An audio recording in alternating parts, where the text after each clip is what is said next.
একটা বাচ্চা কিন্তু 24 মাস যখন তার বয়স হয়, 24 মাসে সে কিন্তু মোটামুটি ভাবে 50টা শব্দ মনে রাখতে পারে। যখন তার বয়স 3 বছর হবে তখন কিন্তু মোটামুটি 200 শব্দ সে মনে রাখতে পারে। এভাবে যখন গ্র্যাজুয়ালি বাড়ে, আপনার বাচ্চার বয়স যখন 5 বছর হয়েছে, সে একই সাথে 2-3টা ভাষার শব্দ মনে রাখতে পারবে। ঠিক আছে, 5 বছর বয়সে বা 6 বছর বয়সে একটা বাচ্চা কিন্তু প্রায় 1500 থেকে 2000, কোনো কোনো ক্ষেত্রে 2500 শব্দ পর্যন্ত তার মাথায় মেমোরাইজ করতে পারে। ছোটবেলায় এখন আমরা ওই সময়টাতে কি করছি? আমরা ওই সময় বাচ্চা কাচ্চাগুলোকে শেখাই হাট্টি মাটিম ডিম শেখাই, ওই যে মাঠে পারে ডিম শেখাই, Jack and Jill, went up the hill, এগুলো শেখাই, হাম্পটি টাম্পটি স্যাটানো ওয়াল, এগুলো শেখাই।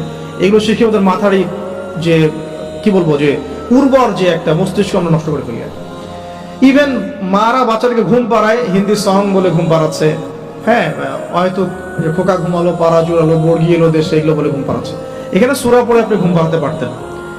আপনি এখানে কিন্তু কি বলবো, কোরআন তেলাওয়াত করতে করতে ঘুম পাড়াতে পারতেন, বা ইসলামিক যদি কিছু বলতেই হতো ইসলামিক কোনো নাশিদ বলে ঘুম পাড়াতে পারতেন।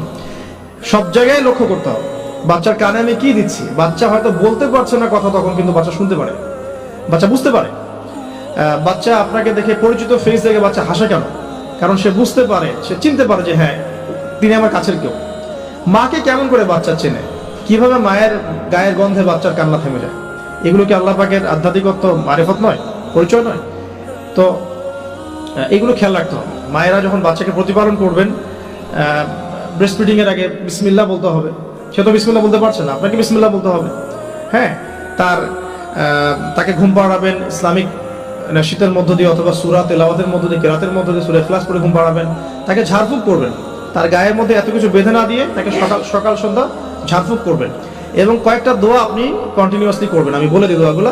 একটা সূরা আলী ইমরানের মধ্যে আছে, সূরা প্রথম দিকে আছে।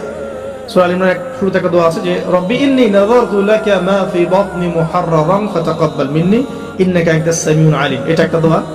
আর একটা, এটাও সূরা আলী ইমরানে আছে প্রথম দিকেই, যে রব্বি হাবলি মিন লাদুনকা যুররিয়াতান তাইয়্যিবা ইন্নাকা সামিউদ দুআ। এটাও একটা দোয়া আছে সূরা আলী ইমরানের প্রথম দিকে। সূরা ফুরকানের 74 নম্বর আয়াতে একটা দোয়া আছে, রব্বানা হাব লানা মিন আজওয়াজিনা ওয়া যুররিয়াতিনা কুররাতা আ'ইউন ওয়াজআলনা লিল মুত্তাকিনা ইমামা। এগুলো আপনি করবেন। আর বাচ্চাকে কি করবেন? ইমাম হাসান এবং হুসাইন রাদিয়াল্লাহু আনহুমাকে রাসূল সাল্লাল্লাহু আলাইহি ওয়াসাল্লাম যা করতেন, ইমাম হাসান হুসাইন রাদিয়াল্লাহু আনহুমাকে নিয়ে আসলে রাসূল সাল্লাল্লাহু আলাইহি ওয়াসাল্লাম বলতেন যে উঈযুকুমা। দুজন ছিলেন, এজন্য বলতেন উঈযুকুমা। যদি একজন হয় এবং সে যদি ছেলে বাচ্চা হয় তাহলে আপনি বলবেন উঈযুকা। আর যদি একজন মেয়ে বাচ্চা হয় তাহলে বলবেন উঈযুকি। আমি কি বুঝতে পারছি? একজন মেয়ে বাচ্চা হলে উঈযুকি, একজন ছেলে হলে উঈযুকা, দুজন হলে বলবেন উঈযুকুমা। তো উঈযুকা দিয়ে শুরু করলাম। তো উঈযুকা বিকালিমাতিল্লাহি তাম্মা মিন কুল্লি শাইতানিন ওয়া হাম্মা ওয়া মিন কুল্লি আইনিন লাম্মা। এই দোয়াগুলো পড়ে বাচ্চাকে ঝাড়ফুঁক করতে হয়। বদ নজর লাগতে পারে, চোখের নজর লাগতে পারে। তো এই দোয়াগুলো করা, পাশাপাশি সূরা ফালাক, নাস, ইখলাস এগুলো পড়ে ঝাড়ফুঁক করা, সূরা ফাতিহা পড়ে ঝাড়ফুঁক করা, বাচ্চা ভালো থাকবে ইনশাআল্লাহ। বাচ্চাকে যে ঘরে রাখবেন সেখানে কোনো প্রকার ছবি মূর্তি রাখবেন না। বাচ্চা রাত্রেবেলা ভয় পেয়ে কাঁদতে পারে, এগুলো করতে যাবেন না। ফিডিংটা ভালো দিবেন, ব্রেস্ট ফিডিং চেষ্টা করবেন। যদি কোনো কারণে মায়েদের কোনো প্রবলেম থাকে সেটা ডিফারেন্ট ইস্যুস, তবে ব্রেস্ট ফিডিংটাই চেষ্টা করবেন। এতে মায়ের সাথে বাচ্চার একটা অন্তরঙ্গ সম্পর্ক তৈরি হবে, এটা বাচ্চার হক।